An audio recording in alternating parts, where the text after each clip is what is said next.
एक नहीं, दो नहीं, तीन नहीं, सात बड़े सीएजी घोटालों का पर्दाफाश पिछले कुछ ही दिनों में किया है।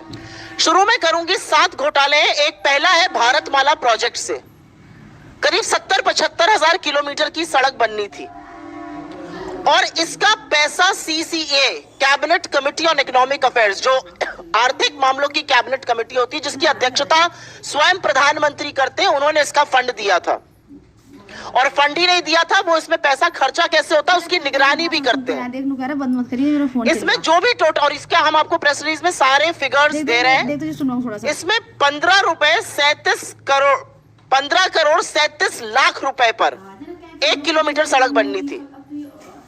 इन लोगों ने बढ़ाकर 32 करोड़ 17 लाख कर दिया, दोगुने से भी ज्यादा। और ये पीएम की निगरानी में सीसीए की नाक के नीचे भारत सरकार के आंखों के सामने हो रहा था। सिर्फ पैसा ही नहीं दोगुना किया गया, इसमें और भी बड़ी धांधलियां सामने आई हैं। इसमें पता चला है कि फर्जी दस्तावेजों के आधार पर बिडर्स का चयन हो गया। बिडिंग प्रक्रिया में बड़ा फर्जीवाड़ा सामने आया है। विस्तृत परियोजना रिपोर्ट पर काम भी नहीं हुआ। एस्क्रो अकाउंट से करीब 3,500 करोड़ रुपए का हेरफेर हुआ। और सबसे बड़ी बात यह है कि इसके किसी भी जब रोड बनता है तो एक सेफ्टी कंसल्टेंट रखा जाता है कि आपके और हमारे जैसे लोग जो इस देश के नागरिक हैं जब सड़क पे चले तो सुरक्षित रहे। सरकार ने यह भी जरूरी नहीं समझा। भारतमाला के कितने ही हिस्सों में एक भी सेफ्टी कंसल्टेंट नहीं है। तो अगर आप भारतमाला की किसी सड़क पर चल रहे हैं करीब 70,000 किलोमीटर की, तो अपनी जान की, अपने माल की, अपने खुद के रखवाले आप हैं। सरकार की जिम्मेदारी नहीं, क्योंकि उनके पास सेफ्टी कंसल्टेंट रखने का टाइम ही नहीं था। तो भारतमाला में दुगनी करी लागत और हर तरह के फर्जीवाड़ा करके भगवान जाने किसको किसको ये टेंडर दिए गए, जिन्होंने सेफ्टी कंसल्टेंट्स तक नहीं रखे। एस्क्रो अकाउंट से हेरा फेरी हुई। फिर यही द्वारका एक्सप्रेसवे में स्वीकृत लागत जो थी वो करीब 18 करोड़ प्रति किलोमीटर थी। सरकार का कहना है बहुत बढ़िया बना है द्वारका एक्सप्रेसवे, अच्छी बात है, बनना अच्छा भी चाहिए। उसकी कीमत 250 करोड़ प्रति किलोमीटर हो गई। कहां 18 करोड़ प्रति किलोमीटर स्वीकृत और कहां 250 करोड़ प्रति किलोमीटर। और आप ये सोचिए कि 2 किलोमीटर बनाने में 500 करोड़ खर्चा हो गए और उस 500 करोड़ में मंगलयान पहुंच गया। यह सरकार की असलियत है। मंत्रालय ने एक एक्सप्लेनेशन इशू किया, वो सवाल और उजागर करता है। क्या बन गया भाई ऐसा? कौन सा ऐसा विश्व का 8वां 9वां अजूबा बना जिसकी कीमत 18 करोड़ से बढ़कर 250 करोड़ प्रति किलोमीटर हो गई? अब ऐसा हाईवे बना हुआ जिसमें आप चेहरा देख सकते होंगे, अन्यथा तो इतना कीमत बढ़ना बड़ा मुश्किल का काम है। महंगाई की वजह से इतनी कीमत बढ़ नहीं सकती है क्योंकि एस्केलेशन कॉस्ट उसमें होती है। तो ये कमीशन खोरी है, किसने पैसा खाया इसमें? तीसरी, टोल में लूट। आप सब लोग तो खूब टोल देते होंगे आते जाते वक्त। अगर दिल्ली से मुंबई आज जाना हो तो 6,000 रुपए का तो आप टोल ही दे दीजिएगा सड़कों पर। और मजाक नहीं कर रही हूं, जाकर देखिएगा 6,000 रुपए का टोल दिल्ली से मुंबई अगर आपको दूरी नापनी है सड़क से।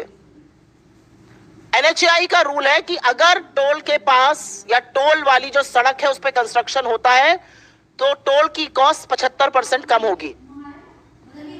ऐसा नहीं किया गया।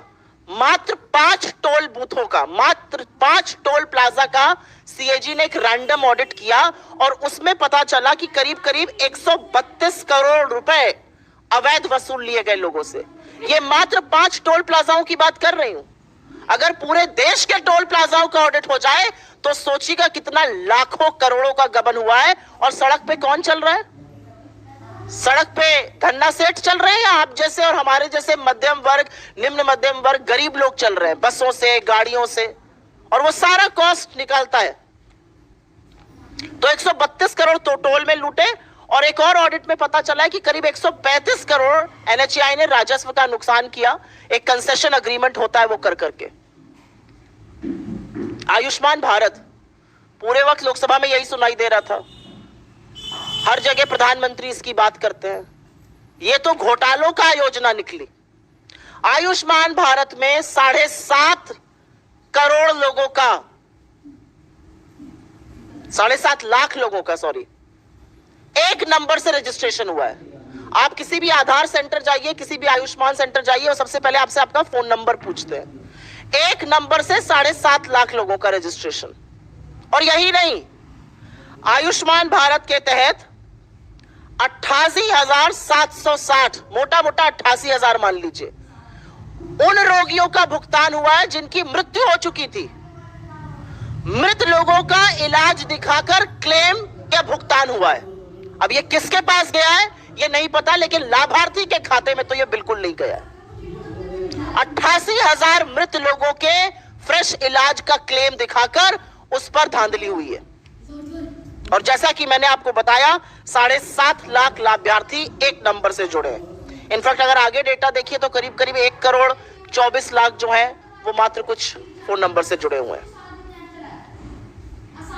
भगवान की बात ना हो ऐसा कैसे हो सकता है? और वो राम जो सबके आराध्य है।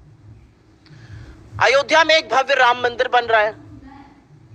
जमीन में जितनी दलाली भारतीय जनता पार्टी के नेता, एसडीएम, कानूनगो सब मिलकर कर सकते थे, बड़े बड़े नेता, ट्रस्ट के लोग, वो तो खूब हुई, वो आप लोगों ने देखा। और सरकार की बेशर्मी कह लीजिए या थितराई कह लीजिए, एक शब्द उस पर बोला नहीं गया। अब पता चल रहा है कि अयोध्या डेवलपमेंट प्रोजेक्ट में भी खूब धांधली हो रही है। और धांधली ऐसी वैसी नहीं हो रही है, पैसा जो जनता का है वो जा रहा है ठेकेदारों के गल्ले में, अनुचित लाभ पहुंचाया जा रहा है। ऐसे ऐसे ठेकेदारों को जीएसटी का भुगतान हो रहा है जिनका रजिस्ट्रेशन कैंसिल हो चुका है। सिंचाई विभाग ने तो ऐसे लोगों को ठेका दे दिया जो अयोग्य थे। जो कार्यान्वयन एजेंसी है उत्तर प्रदेश राजकीय निर्माण निगम, उन्होंने परफॉर्मेंस गारंटी का एक पैसा होता है जो ठेकेदारों से जमा कराना होता है, वो तक जमा नहीं कराया। तो ये तो भगवान के नाम पर लूट मची हुई। पहले जमीन की धांधली में सस्ते में जमीन लेकर महंगे महंगे दामों में ट्रस्ट को बेचकर खूब पैसा कमाया इन तथाकथित राम भक्तों ने। हमारे आराध्य को, हमारे ईश्वर को भी नहीं छोड़ा। और अब उसी अयोध्या डेवलपमेंट प्रोजेक्ट में बड़ा घोटाला सामने आ रहा है कि करीब करीब 20 करोड़ रुपए तो ऐसे ठेकेदारों के गल्ले में गए जो अयोग्य थे।